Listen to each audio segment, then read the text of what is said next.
మనలో కొంతమంది ఫార్మర్స్ అంటేనే చులకనగా చూస్తుంటారు. అలాంటి గొప్ప రైతు పరిస్థితి ఎలా అయిపోయిందో చూడండి. 365 రోజులు ఎంతో కష్టపడి మరి పంటను సాగు చేసి చేతికి అందిన పంటని క్వాంటా వేసి మార్కెట్ కి తరలిస్తున్న సమయంలో రాత్రికి రాత్రే జోరుగా వర్షం కురిసి చేతికి అందిన పంటని మొత్తం నేలపాలు చేసేసింది. మామూలుగా పండ్లు ఫలాలు అయితే ఏం కాదు, కానీ ఇవి వడ్లు కదా, వాటిని ఏం చేయలేం. వర్షానికి నానిన వడ్లు 2 రోజులలోనే మొలకెత్తుతాయి. అవి తినడానికి అసలు పనికిరావు.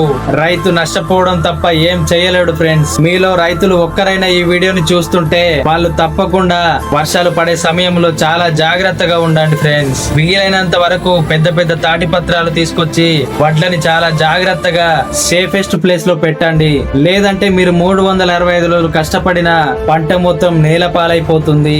ఇలా మొలకెత్తిన వడ్లని తిరిగి నారు పోయడానికి తప్ప దేనికి యూజ్ చేయలేం. ఫ్రెండ్స్, రైతన్నలు 365 రోజులు కష్టపడి ఇలా వాననక ఎండనక సిటీలో ఉన్న ప్రతి ఒక్కరికి, అలాగే దేశంలో ఉన్న ప్రతి ఒక్కరికి ఆహారాన్ని అందజేస్తుంటారు. అలాంటి రైతన్నలను మనం కించపరచకూడదు, తక్కువగా చూడకూడదు. రైతులంటేనే దేశానికి వెన్నుముక. అలాంటి రైతులను మనం గౌరవించాలి. పాపం ఈ రైతులు పడ్డ కష్టం వృధా అయిపోయింది. ఇలా ఎవరికి జరగకూడదని ఆ దేవుని ప్రార్థిద్దాం.